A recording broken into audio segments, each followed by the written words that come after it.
एक था घना जंगल जहाँ जानवर एक दूसरे के साथ बहुत प्यार से रहा करते थे। उस जंगल के बीच एक बहुत सुंदर और बड़ा तालाब था।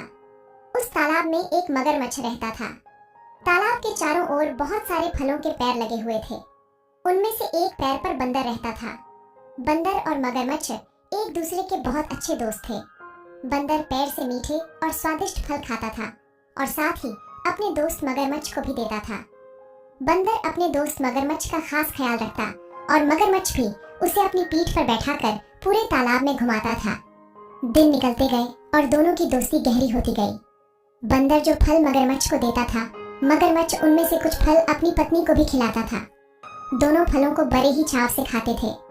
बहुत दिनों के बाद एक बार मगरमच्छ की पत्नी ने कहा कि बंदर तो हमेशा ही स्वादिष्ट फल खाता रहता है, जरा सोचो उसका कलेजा कितना स्वादिष्ट होगा। वह मगरमच्छ से जिद करने लगी कि उसे बंदर का कलेजा खाना है। मगरमच्छ ने उसे समझाने की कोशिश की, लेकिन उसने नहीं माना और वो मगरमच्छ से रूठ गई। अब मगरमच्छ को न चाहते हुए भी हाँ बोलना पड़ा। उसने कहा कि वो दूसरे दिन बंदर को अपनी गुफा में लेकर आ जाएगा, तब उसका कलेजा निकालकर खा लेना। इसके बाद मगरमच्छ की पत्नी मान गई।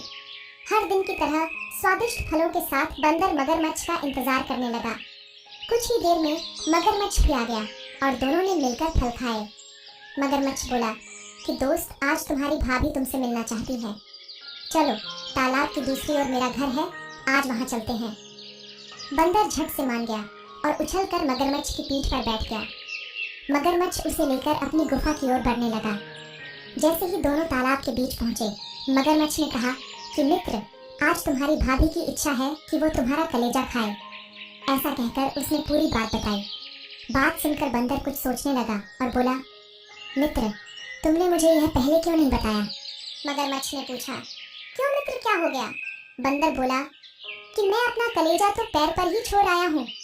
तुम मुझे वापस ले चलो तो मैं अपना कलेजा साथ में ले आऊंगा।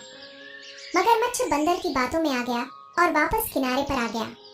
वो दोनों जैसे ही किनारे पर पहुंचे, बंदर झट से पैर पर चढ़ गया और बोला कि मूर्ख, तुझे पता नहीं कि कलेजा हमारे अंदर ही होता है। मैं हमेशा ही तुम्हारा भला सोचता रहा और तुम मुझे ही खाने चले थे। कैसी मित्रता है ये तुम्हारी, चले जाओ यहाँ से। मगरमच्छ अपनी करनी पर बहुत शर्मिंदा हुआ और उसने बंदर से माफी मांगी, लेकिन अब बंदर उसकी बातों में नहीं आने वाला था। दोस्तों, इस कहानी से हमें यह सीख मिलती है कि संकट के समय हमें घबराना नहीं चाहिए। मुसीबत के समय अपनी बुद्धि का उपयोग करके उसे दूर करने का उपाय सोचना चाहिए।